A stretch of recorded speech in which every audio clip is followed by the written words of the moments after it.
के नेपाल प्रदेश है, वहां से संगत भी आई है।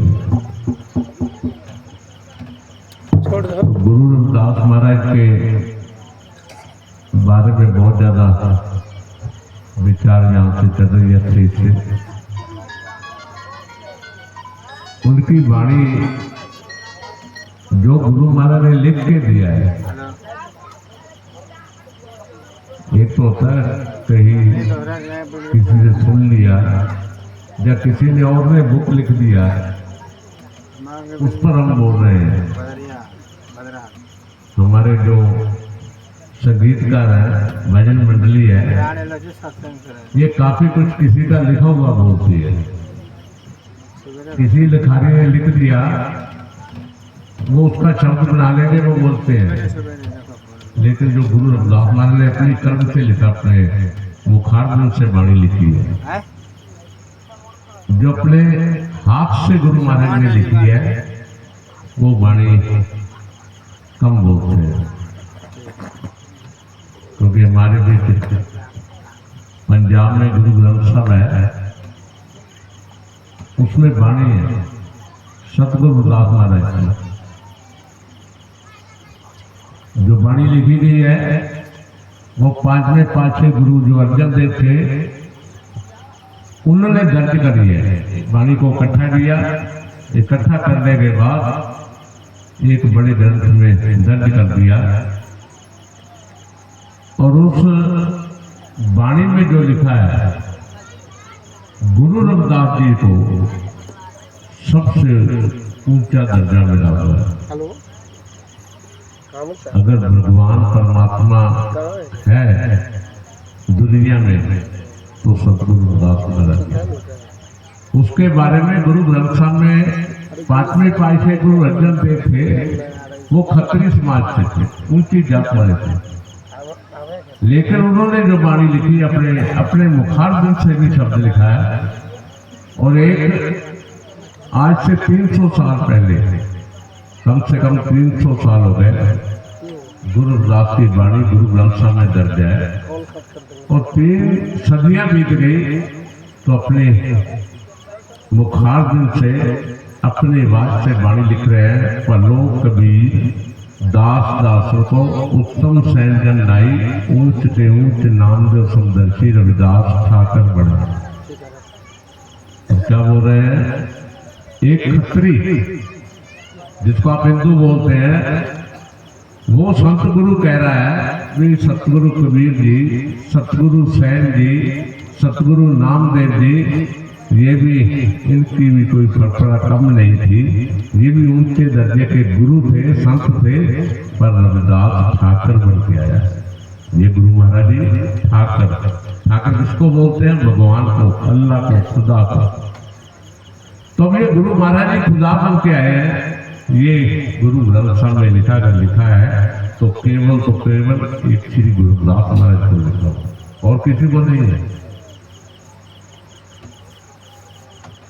अब मैंने तो लिख दिया, तो ये परमात्मा बन के आए हैं, भगवान बन के आए हैं। तो ऐसे नहीं। मीराबाई ठाकर राजा की पत्नी रानी, जालाबाई रानी, ठाकुर राजपूत रानी, उनके चरणों में, गुरु रविदास महाराज के चरणों में आके नामदान को प्राप्त किया। एक राजपूत ठाकर जो आपसे बहुत ज्यादा नफरत करते हैं, वो लगभग 600 साल, 6 सदियां बीत गई, उनके चरणों में आई और बोली मेरे को नामदान दो। कारण क्या था? आपने के पीछे जाना था। हमारे देश में, भारत में सती प्रथा था। सती प्रथा जब कोई राजा जाम दुनिया से चले जाता, तो जो उसकी पत्नी थी उसको भी चिखा में जलाया जाता, साथ में जिंदे रहते। तो उस परंपरा को तोड़ने वाले सतगुरु रविदास महाराज, जब मीराबाई का पति दुनिया से चला गया तो मीराबाई सती नहीं हुई, वो गुरु ब्रह्मा के चरणों में आ गए। तो चरणों में आने से सती प्रथा का जो रिवाज था वो सबसे पहले गुरु रविदास जी ने खत्म किया। तो इसलिए साथ संगत जो हम बैठे हैं गुरु रविदास महाराज के चरणों में। और आप देख रहे हैं, मैंने आज गांव को देखा, चक्कर लगाया, शोभा यात्रा के रूप में हम चले तो हमने गांव को देखा। इधर यादवों का मल्ला है, उधर ब्राह्मणों का मल्ला है, इधर तीसरा मल्ला हो रहा है, चौथा मल्ला हमारे समाज का है। तो ये एक ही गांव नहीं है, टोटल भारत में, पूरे देश में ऐसे ही है। हमारे पंजाब में भी ऐसे है। लेकिन सतगुरु रविदास महाराज जी डीएनए की बात कर रही थी, वो बोल रहे थे हमारा डीएनए आपसे मिलता है, शूद्रों से मिलता है।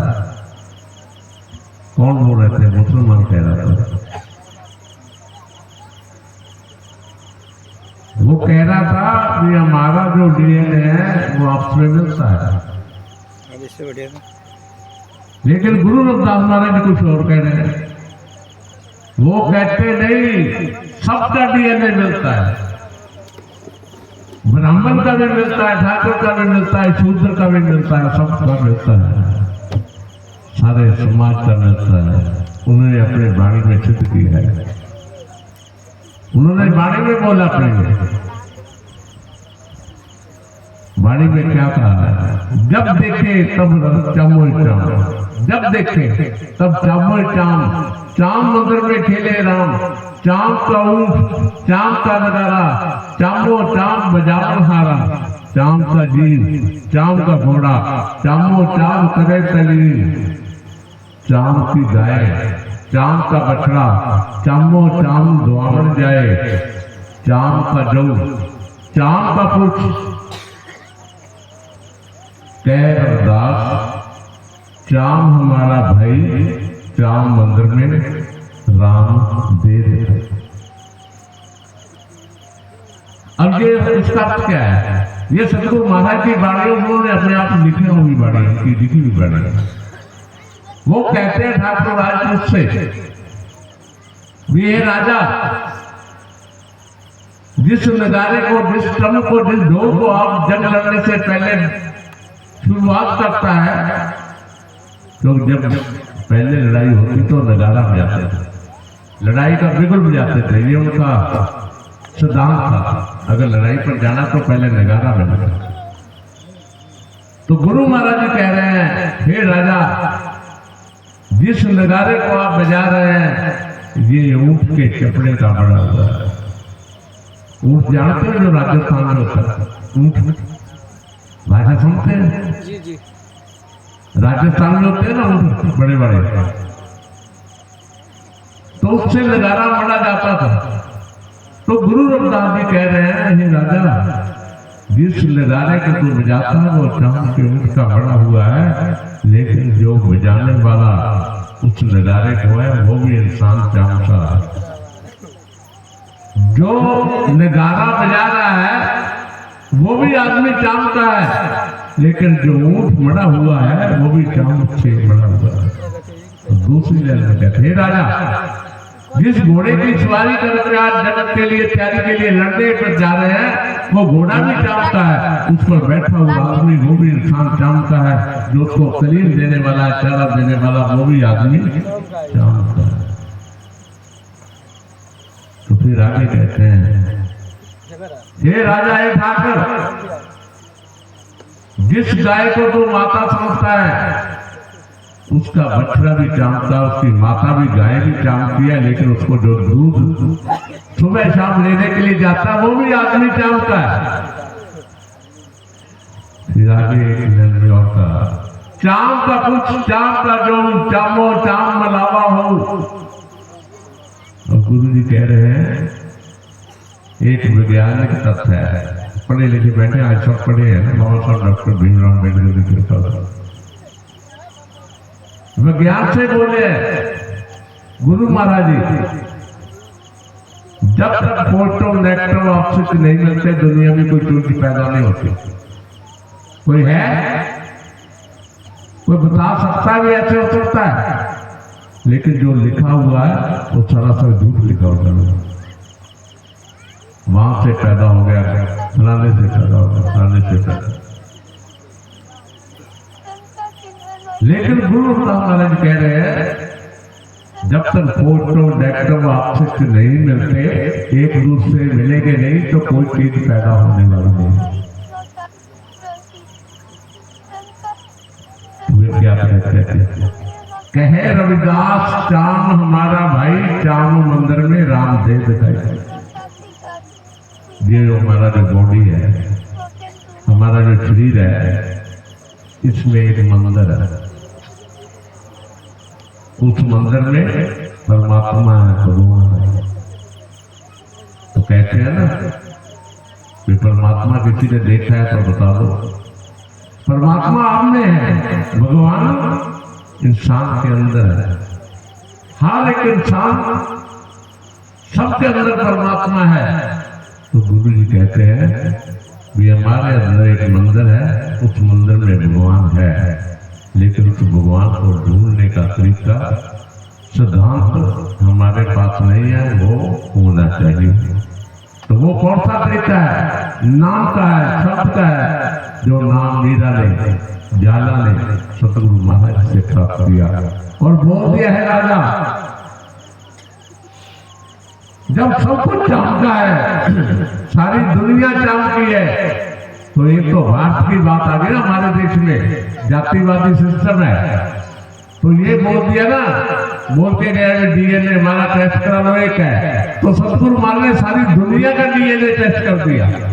सारी दुनिया, जो दुनिया धरती पर आई है, जब समुद्र में उसको भी टेस्ट कर दिया, उनका भी डीएनए टेस्ट कर दिया। गुरुदास जी ने क्या बोल दिया, हे राजा, जिस पर ये चमड़ी लगी हुई है ना, वो सब लोग चमार है, चाहे ब्राह्मण है, चाहे यादव है, चाहे मुसलमान है, चाहे ठोकर है।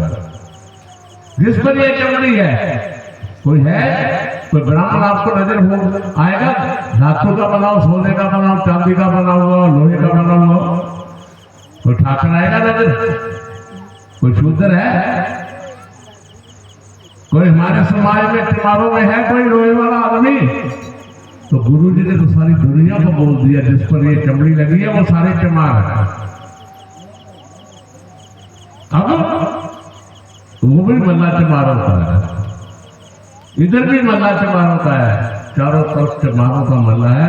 और जिसको हम देखते हैं, चाहे जानवर है, चाहे कुत्ता है, चाहे भेड़ है, चाहे गाय है, सबको चमड़ा लगा है और सब जीव है। गुरु महाराज जी बोले, टोटल दुनिया जितनी खिलकत है सब चांद से बड़ी है, इसलिए सभी चमड़ा है। तो गुरु महाराज तो सबका डीएनए टेस्ट करते हैं। तो अब क्या है हमारे देश में? जाति पाति को समाप्त करने के लिए सतगुरु दास महाराज ने पूरा ही संघर्ष कर दिया। उसके साथ आए सतगुरु कबीर जी, उसके साथ आए गुरु नानक देव जी, जो 3 महापुरुष हो गए। जहां भी जाते, जहां प्रखंड होता, जहां दुनिया को बेवकूफ बनाया जाता, तो जो 3 महापुरुष चले जाते। कौन कौन? गुरु रविदास जी, गुरु कबीर जी और गुरु नानक देव जी। तीनों चले जाते, संगत को समझाने की कोशिश करते, और पूरे देश में और गुरु कबीर साहब ने तो एक शब्द ऐसा कह दिया, वो कहते अपनी बाणी में कबीर साहब जी, तुम कत दूध हम कत लहू, हम कत लहू तुम कत दूध, ये ब्राह्मण ब्राह्मणी जाया आन बाट काहे ना है। तो कबीर साहब जी कह रहे हैं, कहता है ब्राह्मण, अगर तेरे में खून है तो मेरे में दूध नहीं है, अगर मेरे में खून है तेरे में दूध नहीं है, अगर तू ऊंची जात वाला है तो तू उस रास्ते पर क्यों है जिससे सारी दुनिया आ रही है? तेरा रास्ता अलग होना चाहिए। अगर तू ऊंची जाति वाला है तो तेरा रास्ता भी पैदा होने का अलग होना चाहिए। ये भी सब हो रहे हैं। तो फिर इन तीनों महापुरुषों ने जात पातों को मिटाने के लिए पूरी जिंदगी आपके लिए लगा दी। लेकिन हम क्या कर रहे हैं? कोई उधर दारू पी के पड़ा है, कोई इधर बीड़ी से चला रहा है। और मैंने आज देखा ये हमारे पास बच्चा पढ़ता श्री कृष्ण गंगा आपके इलाके से गया है, यहाँ का है बागता जिले के। काफी बच्चे वहां पढ़ रहे हैं। इनके गांव में आज बैठे थे सुबह सुबह, मैंने भी मीटिंग कर लो। मैंने कहा चलो ठीक है, खाली बैठे हैं कुछ कर ले। मैंने जब वहां गए वो क्या बोलते हैं, आप जो हमारी तरफ को सराय बोलते हैं पंजाब में, उसमें सभी लोग बैठे थे। सुबह कम से कम 7 बजे हो गए। तो वहां लिखा हुआ था, एक वो दीवार पर लिखा रहा था, इधर से पढ़ लो 15 आएंगे, इधर से पढ़ लो 15 आएंगे, इधर से पढ़ लो 15 आएंगे, इधर से पढ़ लो 15 आएंगे। मैंने बोला ये तो ठीक है, जो अच्छी बात लिखी है उसको पढ़ नहीं रहे, किसी को बता नहीं रहे, जिससे हमें कोई मतलब ही नहीं है। उसको बोल रहे 15 आएगा 15 आएगा 15 आएगा। और लिखा हुआ क्या लिखा हुआ? दाद लेना पाप है। दीवारों पर लिखा हुआ है, आप किन से ले? हमें दाज से छुटकारा पाना होगा, दाज देख नहीं लेना होगा। ये दीवारों पर लिखा आपके बिहार में। तो हम क्या करते हैं? मैंने देखा आपके बिहार में, देखा उत्तर प्रदेश में, देखा है जब शादी होती है ना तो सबसे पहले बारात का, जब वो विचोले को विचोला जो होता है जिसने वो आपका उसको बोलते हैं भाई वे बोल दे या कि ये चाहिए खाने में, ये चाहिए। एक बार ये हमारा अंकल जी कहाँ चले, इसकी सिस्टर की शादी थी पिछले साल। पूछ ले, सही बात है। तो मैंने टिकट बुक करा लिया। मैंने कहा चल यार, हमारा साथी यार पढ़ता है, हमारे साथ रहता है, बहन की शादी हम भाई जाएंगे। हमने टिकट करा लिया। जब करा लिया तो मेरे पास आ गया शाम को। मैं कुछ सोया हुआ था, मेरे को बोला बाबा जी मैं कुछ कहने को आया हूं। मैं कहा बोलो। बाबा जी आप टिकट कैंसिल करा रहा हूं। मैं यार क्यों? मैं तेरे गांव जाना चाहता हूँ, मैं तेरी बहन के सिस्टर की शादी पर जाना चाहता हूँ। तू बोलता है ये आप कैंसिल करवा लो। बात क्या है? खुल के बता। डर रहा था। मैंने कहा यार खुल के बता दे क्या बात है। कहता गुरुजी बात ये है, हमारी बहन की शादी में बारात आएगी, ज्यादा बारात आएगी और 150 मुर्गा कटेगा, आप जाएंगे तो अच्छा नहीं है। मैंने कहा मुर्गा कटेगा बंद कर दो। कहता नहीं करते वो जो बारात वाले हैं वो नहीं करते। फिर मैंने कहा जी मुर्गा तो हो गया, बाकी क्या कर मांग रहे थे? बाकी कहते 2 पहिए वाली गाड़ी मांग रहे थे। मैंने कहा यार क्यों? तो फिर भाई क्या है? मैं कहा ठीक है भाई, मैंने तो जाना ही है, अगर मुर्गा कटेगा। मेरे को बोला आपने तो गुरु जी आप तो स्टेज पर बोलते हैं, माँ को मना करते हैं, फिर आपको मना करते हैं, तो लेकिन जब हमारे गांव में जाओगे तो उस दिन सब कुछ यही होगा। इधर जाओगे तब मुर्गा होगा, उधर जाओगे घर में मुर्गा पड़ा होगा, तो अच्छा नहीं रहेगा। मैंने कहा ये तो बात ठीक है। चलो मैंने क्या किया, मैंने अपनी सीट को कैंसिल करा दिया। तो मैं कहना चाहता हूं आपको, नौजवान बैठे हैं, मेरी माताएं बैठी हैं, बहनें बैठी हैं, अगर ये गंदी आदत को हम छुटकारा पाना चाहते हैं तो हमें पहल करनी होगी। हमें इस पर विचार करना होगा, पहल करनी होगी और दाज को छोड़ना होगा, मुर्गे को छोड़ना होगा। अब गुरु महाराज का सूप रख दिया है, ये भी पढ़ा है उधर भी पढ़ा है। ये हमें एक सिद्धांत रास्ता देने का एक सिद्धांत देने के लिए पढ़े हैं, रास्ता देने के लिए पढ़े हैं भी रास्ता कौन सा अच्छा है। और गुरु जी ने अपनी वाणी में भी लिखा है, रविदास मधुरा का पीजिए जो चढ़े चढ़े उतराए, नाम महाकस पीजिए जो चढ़े न उतराए। अब सतगुरु जी कह रहे हैं, हे मानव हे इंसान, मधुरा दारू को कहते हैं, ये उतर जाएगी, 2 घंटे 3 घंटे चलेगी फिर उतरेगी।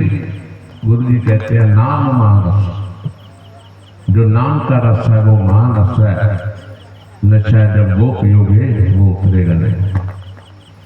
तो हमने तो बात जिसकी आज स्टेज पर सजे बैठे हैं, इनकी कृपा से सजे हुए हैं। और बाबा साहब ने भी लिखा है, बाबा साहब ने भी अपने आर्टिकल में लिखा है, दाज लेने वाला महापापी है और दाज देने वाला महापापी है, दोनों को सजा होगी। अगर दूसरा आदमी शिकायत कर दे भी ये दाज मांग रहा है, वो दाज दे रहा है, तो दोनों पर भी पर्चा हो सकता है। लेकिन हम क्या कर रहे हैं, हम बैठे हैं या सत्संग सुनेंगे, सुन के चले जाएंगे, कोई बात नहीं, वो आया था बोल के चले गए। वे फिर समाज कैसे सुधरेगा। एक बार आपने सुना होगा तुगलकाबाद का मामला, दिल्ली वाला पता है, किसको पता नहीं पता। जो तुगलकाबाद का मंदिर गिराया गया पता है, कुछ पता है।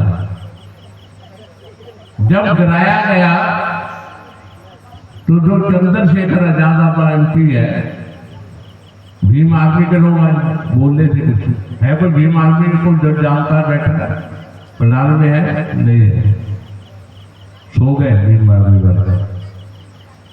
तो भीम आर्मी वाले अंदर चले गए, जेल में चले गए 96 साथी। चंद्रशेखर भी जेल में था। तो जब वो मामला रफा दफा हो गया, छूट गए, तो अम्बाड़ा के 2 साथी एक महल्ले के थे, उनकी एक बेटी शादी थी। वो हमारे फ्लावर में आते तो मेरे को बोले, गुरु जी ऐसे ही बोला, वो कहता गुरु जी मेरी बारात में आना है, जाना है आपने, तो आपका उधर प्रोग्राम है अम्बाड़ा की तरफ, ये हमारे गांव में आ जाना तो गुरु जी अच्छा रहेगा। मैं कहा यार उस दिन तो नहीं आऊंगा, मेरा प्रोग्राम है, लेट भी दूंगा, लेकिन दूसरे दिन मैं रास्ते में आऊंगा तो हमारा रास्ते में आ जाऊंगा। भाई बाप के गांव चले गया, हमारा शहर में कॉलोनी में साथ में छतरी लगती है, हम चले गए। जब चले गए तो काफी, आप तो थोड़े बैठे हैं ना यहाँ, कम से कम 400-500 नौजवानों में मेरे को लेने के लिए आ गए रोड पे। वो नारा मारा मारते हुए चले गए। जब चले गए तो मेरे को बिठा दिया गया कुर्सी पे। प्रधान जी बोले ये भीम आर्मी का पक्का आदमी है, ये बाबा साहब डॉक्टर भीमराव अम्बेडकर का पक्का आदमी है, सब पक्का पक्का पक्का पक्का कह रहे थे। मैंने कहा भाई आप बोल लिए ना सारे, अब बोल रहे हैं आप हम पक्के हैं, हम पक्के हैं, भीम आर्मी के पक्के हैं, हम बाबा साहब डॉक्टर अम्बेडकर पक्के हैं। तो मेरे को एक बात बता दीजिए भाई, तू जेल में गया और जेल में जाने के बाद मामला रफा दफा हो गया, सब आ गए बाहर, तो बारात कितनी लेके गया मेरे को पहले बताइए, सारी संगत बता दे। कहता कम से कम 250 होगी। फिर मैं कहा अम्बेडकर पक्का है, 250 बारात लेके जा रहा है लड़की लेने के लिए, आप बोलते हम अम्बेडकर हैं। ये जो बात पड़ा है, दाज पड़ा है, अभी अंदर नहीं किया, ये किससे लिया है? तो लड़की वालों ने दिया है। फिर मैं कहा पक्के क्या आप अम्बेडकर पक्के हैं? कहाँ लिखा है बाबा साहब डॉक्टर भीमराव अम्बेडकर ने, कहाँ लिखा सतगुरु दास महाराज ने, कहाँ किसी ने लिखा भी दाज लेना जरूरी है या बारात लेकर इतना जाना जरूरी है? किसने लिख दिया है? तो भाई चुप हो गए। जब चुप हो गए कहते ये तो ठीक है गुरु जी। तो एक लड़का उठा, कहता गुरु जी मैं एक सवाल करना चाहता हूं। मैं कहा कहता गुस्सा मत करना। मैं कहा नहीं करूंगा। कहता आपकी शादी हुई है? मैंने कहा भी हुई है। बच्चे भी हैं? मैं कहा है। कि आपने देख नहीं लिया? मैंने कहा हम चुप कर दिया। मैं कहा मेरे 3 बेटे, 3 बेटों की शादी मैंने अलग अलग हुई है। जैसे ईद थी, श्री चरखों गंगा में बरात आई है और कपड़े पे बैठ के जहाँ लंगर दाल चुका होता ना वहां ही दाल चुका सब देता है। गुरु घर में जो हमारा लंगर हाल है वहां ही सब बैठे हैं, सबने लंगर खाया और एक सैंपल हार 5 रुपए का मेरे बंदी ने मेरे गले में डाला, मैंने उसके गले में डाला। इससे अलावा कुछ नहीं हुआ। अगर खर्च हुआ है तो वो भी 5 रुपए का जो हार था वो भी हमारी कमेटी ने खरीद दिया। सिर्फ 5 रुपए का, ज्यादा महंगा नहीं, केवल 5 रुपए का खाली हार जो आपने मेरे गले में डाला। तो ये तो महंगा होगा ना फूलों का। वो दूसरा था। तो मैंने कहा भाई मैंने तो 3 लड़कों की शादी करी है, तीनों लड़कियां हमारे घर में खुश है, परिवार अच्छा चल रहा है। हमारे को तो भाई कुछ नहीं हुआ। समाज में भी हमारा कोई बाल काट नहीं किया। हम तो बिल्कुल ठीक है, समाज में भी ठीक आके भी बढ़ रहे हैं। तो मेरा कहने का मतलब है वो लड़के लोग कितने थे, उनमें से 50 लोगों ने आपने कर दिए। गुरु जी ठीक हम शादी करेंगे, दहेज नहीं लेंगे, दाज हम नहीं लेंगे। तो साफ समझे जी आप अभी हरियाणा में और पंजाब में ऐसा नहीं है, कोई मांग के लेने वाला नहीं है। लेकिन इधर है, उत्तर प्रदेश में है, आपके है और है। तो हम कहना चाहते हैं आज गुरु महाराज के चरणों में बैठे हैं, आपने ठानना है, आपने इस बात को मानना है। देश की प्रथा को बंद करना है। आप कर सकते हैं, नौजवान कर सकते हैं, ये हो जाएंगे। क्योंकि आज बाबा साहब डॉक्टर भीमराव अम्बेडकर की कृपा से हम विद्वान भी हैं, हम कुछ हाल भी हैं, आगे कोशिश भी कर रहे हैं। तो लेकिन ये जो गंदी परंपरा है इसको छोड़ना है, धीरे धीरे छोड़ना है।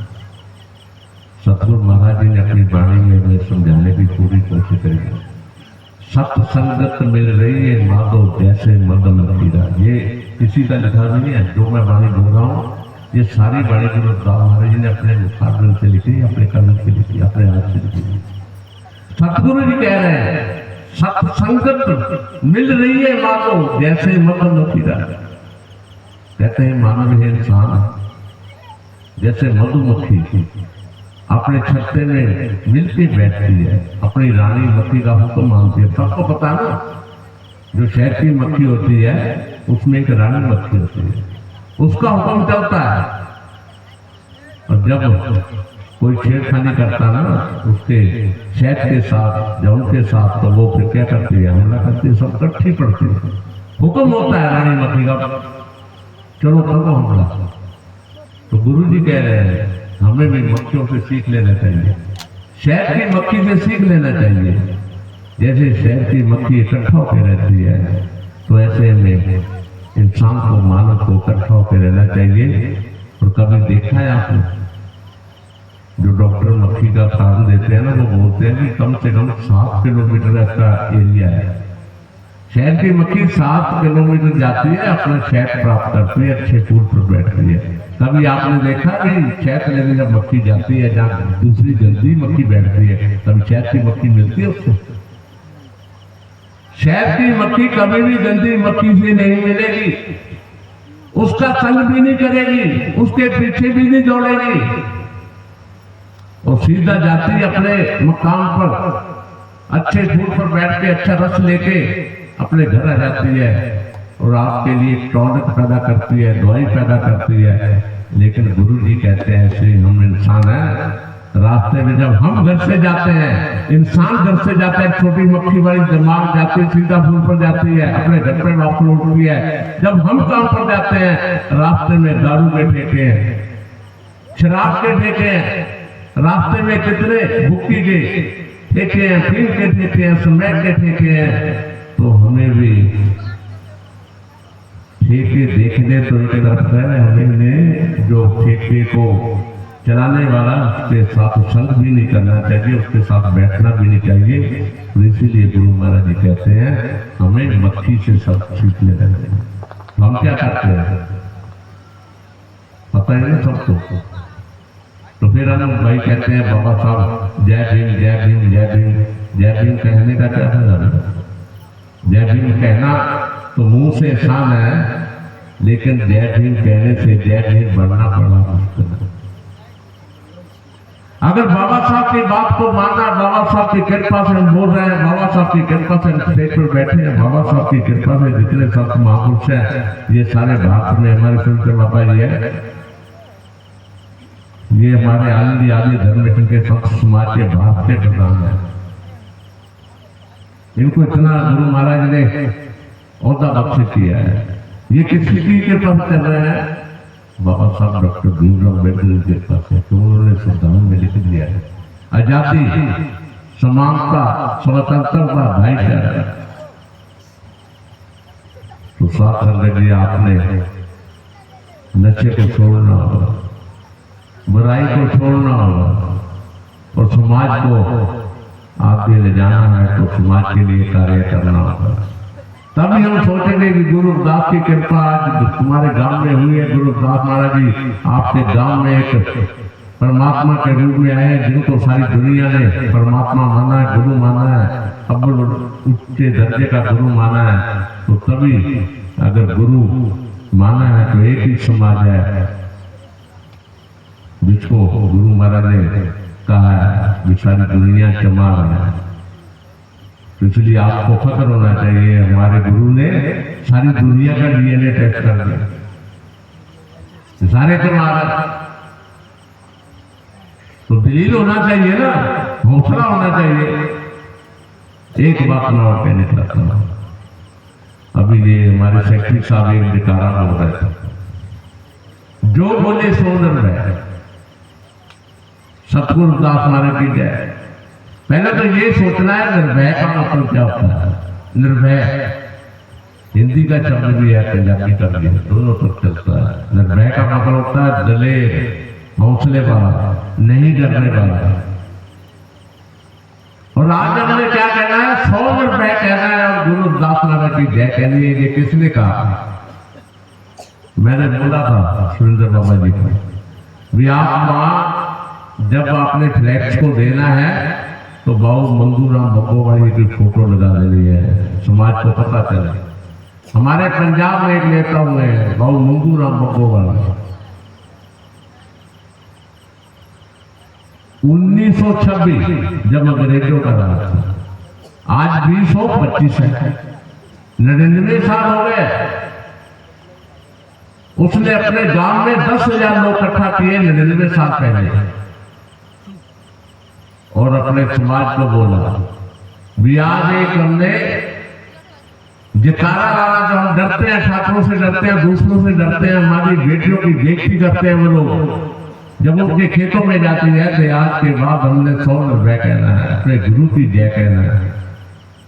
और दूसरा जयकारा लगाया, आज के बाद हमने जय गुरुदेव कहना, सब कुछ छोड़ देना बाकी जो कहते हैं।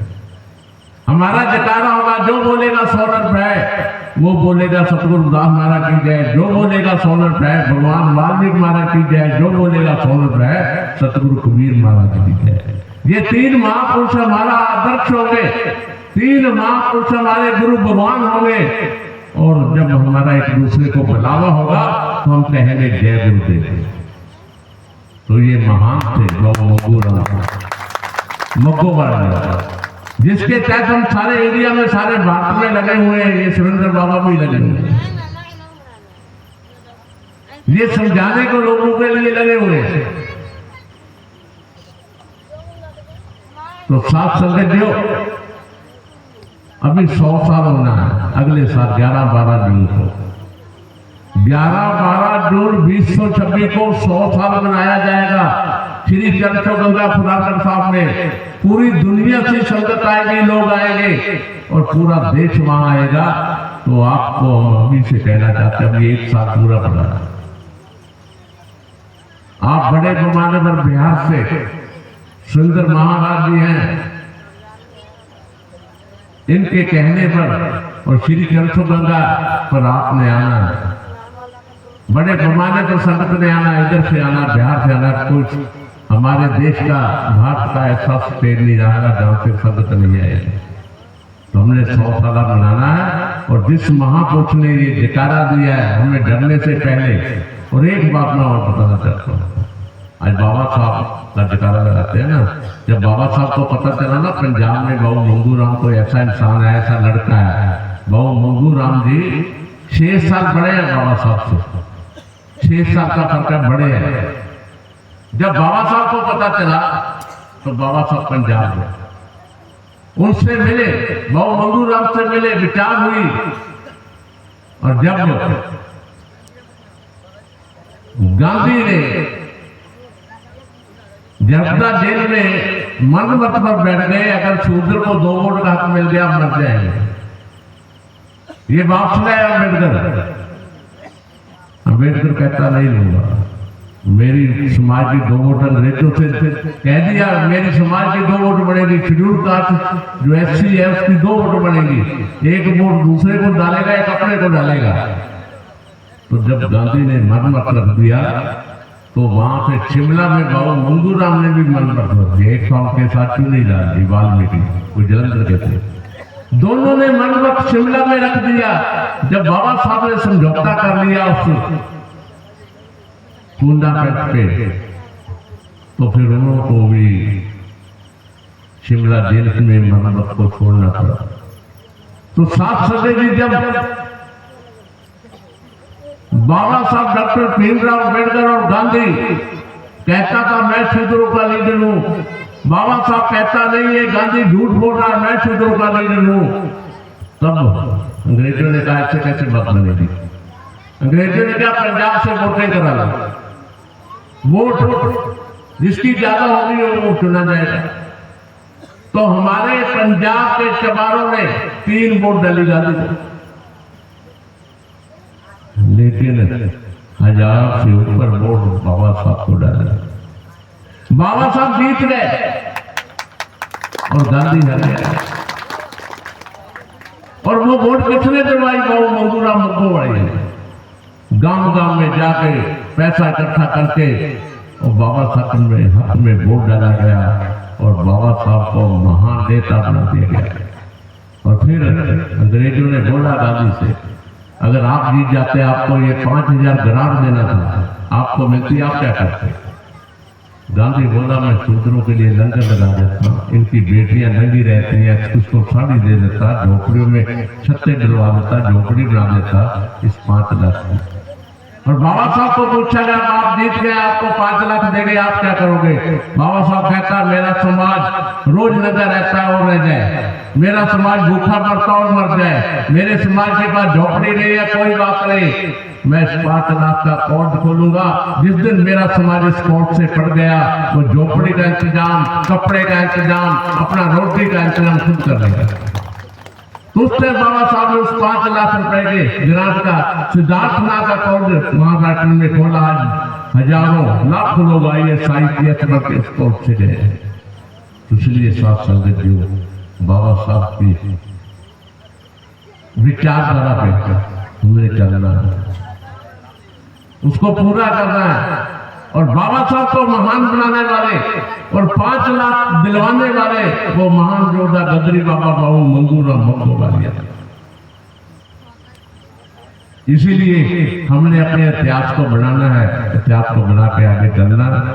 तो आप हम सारी संगत का जितने भी बैठे हैं, कुछ हो गए, सारा का धन्यवाद करना चाहते हैं।